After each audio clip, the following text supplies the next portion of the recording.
जय भीम, जय भारत, जय संविधान में अम्बेडकर नेशन से गौतम रत्ना।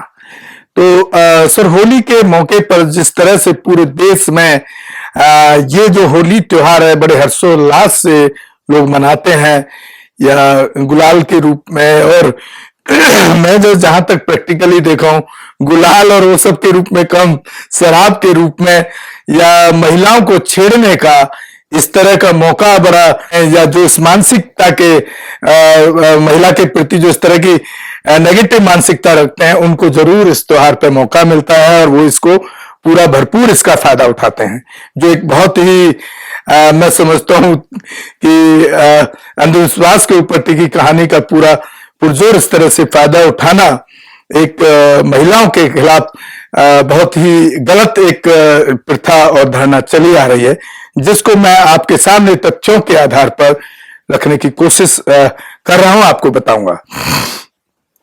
तो होली की कहानी ब्रह्म वैवर्त पुराण के अनुसार, ब्रह्मखंड पेज 27, मनु धरती पे पहला आदमी और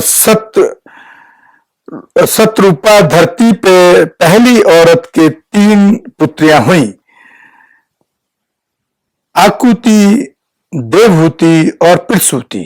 प्रसूति का विवाह दक्ष के साथ हुआ। दक्ष के वीर्य और प्रसूति के गर्भ से 60 कन्याओं का जन्म हुआ। दक्ष ने 60 में से 13 कन्या कश्यप को दे दी।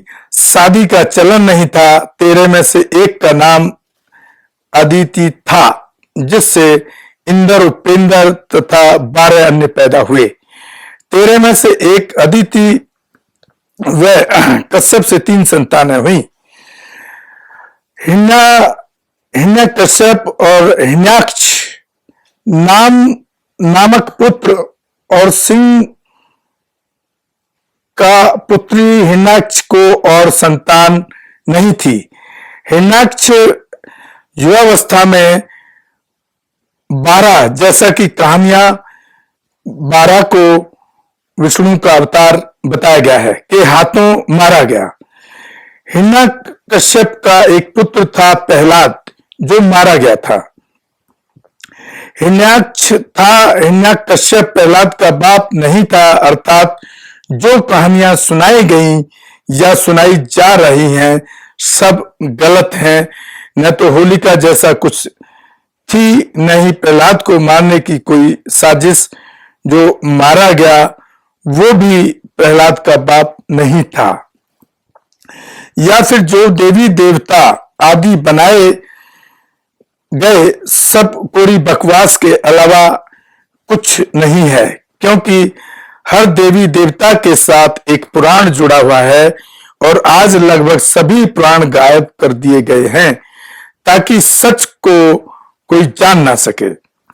फिर भी कुछ पुराण जो विलुप्त नहीं हो पाए, उनकी सत्यता पर ब्राह्मण खुद ही सवाल करते हैं। कितनी सदियों से ब्राह्मणों द्वारा दुनिया को मूर्ख बनाया जा रहा है, आप समझ सकते हैं। पूरे खानदान का विवरण इसलिए दिया कि अगर किसी को इस लेख की सत्यता जाननी हो तो उसे आसानी रहे। बाकी होली का त्योहार और होलिका का दहन क्यों किया जा रहा है, ये एक खुला प्रश्न सभी कथित ब्राह्मण पंडितों, महंतों और ज्ञान का ढोल पीट ब्राह्मणों के लिए है। होली रंगों का त्योहार इतना विवत्स क्यों? बहुत सी गलियों में होलिका के नाम पर स्त्रियों का सम्मान जलाया जाएगा।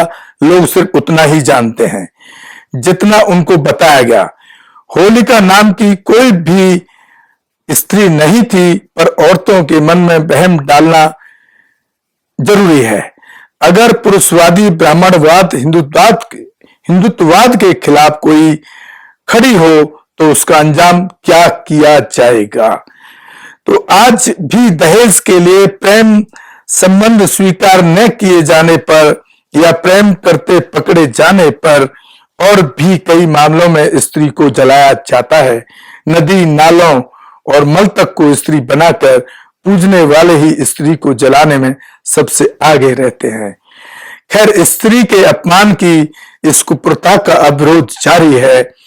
जैसा कि आप देख रहे हैं, अब काफी जो बहुजन समाज से जुड़े हुए लोग हैं, खास तौर से वो जो पढ़ रहे हैं और जिस पर अध्ययन कर रहे हैं, वो सब लोगों ने होली मनाना छोड़ दिया है।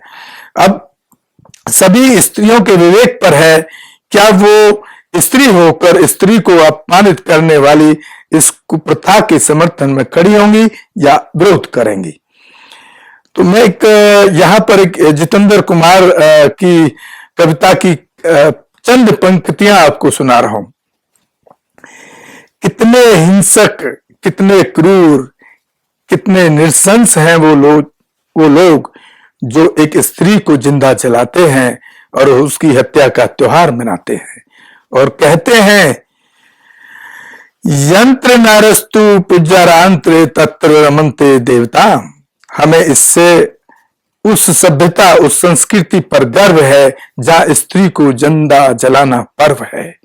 लोक कथाओं के अनुसार हिंदू धर्म टुडे हिरण्यकश्यप नाम का एक राजा, जो कई राक्षसों और असुरों की तरह अमर होने की तीव्र इच्छा रखता था, इस इच्छा को पूरा करने के लिए उन्होंने आवश्यक तप या तपस्या की, जब तक कि उन्हें ब्रह्मा द्वारा वरदान नहीं दिया गया। चूंकि देवताओं ने शायद ही कभी अमरता प्रदान की थी, इसलिए उन्होंने वरदान पाने के लिए अपने छल और धूर्तता का इस्तेमाल किया कि उन्हें लगा कि वह उन्हें अमर बना देगा।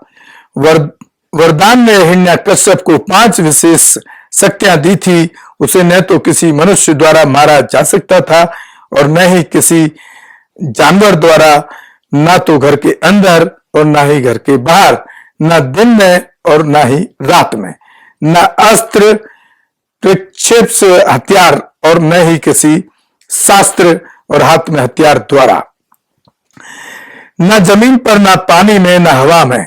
जैसे ही यह इच्छा पूरी हुई, हिरण्यकश्यप को अजय महसूस किया, जिससे वह अभिमानी हो गया और हिरण्यकश्यप ने आदेश दिया कि केवल उसे ही एक देवता के रूप में पूजा जाए,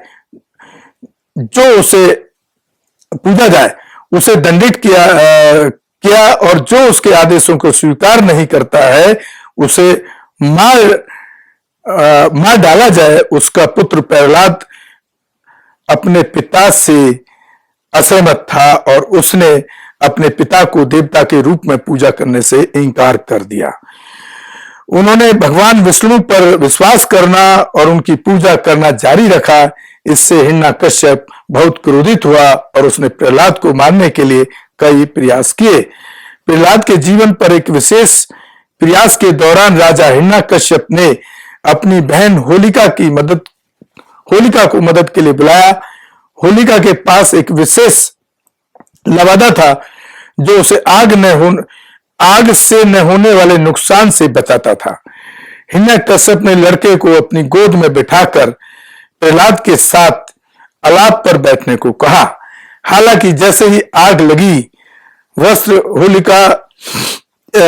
होलिका से उड़ गया और प्रहलाद को ढक दिया। होलिका जलकर मर गई, प्रहलाद स्वस्थ निकला।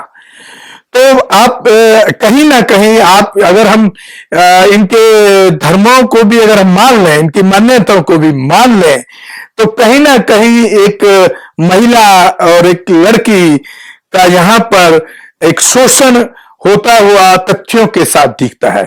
तो ये बहुत अफसोस की बात है कि फिर भी हम होली को एक त्योहार के रूप में, फेस्टिवल के रूप में हमेशा मनाते रहे हैं और मना रहे हैं आज भी। मैं समझता हूं ऐसे अंधविश्वास से बाहर निकलना चाहिए। और मैं तो यहां तक क्योंकि मैं तर्कशील हूं और साइंटिफिकल और साइंस में विश्वास रखता हूं कि मुझे जहां तक मैं समझता हूं, जैसे कि भारत के देश के जो हिंदू हैं वो कहते हैं पूरा देश के रचयिता ही ब्रह्मा है। तो मैं समझता हूं कि कभी कोई इस तरह की इस देश के अंदर कोई शक्तियां, कोई देवता मेरे हिसाब से तो आज तक कोई पैदा ही नहीं हुए। फिर भी हमने ये कहानी आपके लिए, आपके पास इसलिए लेकर आए हैं ताकि आप लोगों की जो बंद आंखें उनको हम खोल सकें और इस तरह के अंधविश्वास से एक पर्दा उठा सकें और आप इससे बाहर निकलें और महिलाओं के ऊपर विभिन्न रूपों में हो रहे अत्याचारों के खिलाफ आवाज भी उठाएं और ऐसे अत्याचारों को ना होने दें। इसी के साथ मैं विदा लेता हूं। जय भीम, जय भारत। अंबेडकर नेशन से गौतम रत्न। आप हमारे चैनल को ज्यादा से ज्यादा देखें और शेयर और सब्सक्राइब करें, ताकि हम ऐसे अंधविश्वासों की, ऐसी गलत मान्यताओं की जो एक महिला समाज के खिलाफ एक नीति के तहत, ब्राह्मणवाद की नीति के तहत काम कर रहा है, उनको हम उजागर कर सकें और महिलाओं को न्याय दिला। रोको मत, हमें टोको मत, हमें आगे बढ़ते जाना है। जय भीम का नारा लगाना है, जय भीम का नारा लगाना है। जय भीम, जय भीम। मैं गौतम रत्ना आपका बहुजन फिल्म प्रोडक्शन में स्वागत करता हूं और आप हमारे प्रोडक्शन हाउस के अंदर अपना कैरियर बना सकते हैं as a film director, as a producer and actor and actress and editor and cinematographer also. अगर आपको फिल्म से रिलेटेड कुछ भी प्रोजेक्ट आपको बनवाना है तो हमारे पास में पूरा सेटअप है, जिसमें फिल्म कैमरा है, शूटिंग लाइट्स है और एडिटिंग है। सारा A to Z एक ही जगह पर आपको हमारे यहाँ पर मिल जाएगा। तो दोस्तों, आप हमें कांटेक्ट कर सकते हैं हमारे नंबर्स पर 9810085714 और 8510005714। हमारे वेबसाइट पे विजिट कर सकते हैं www.filmserviceindia.com और हमें मेल भी कर सकते हैं gautamfilmsproduction@gmail.com पर। धन्यवाद। बुद्धं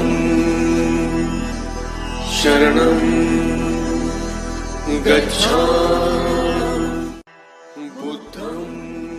अम्बेडकर नेशन चैनल आर्थिक समस्या से गुजर रहा है।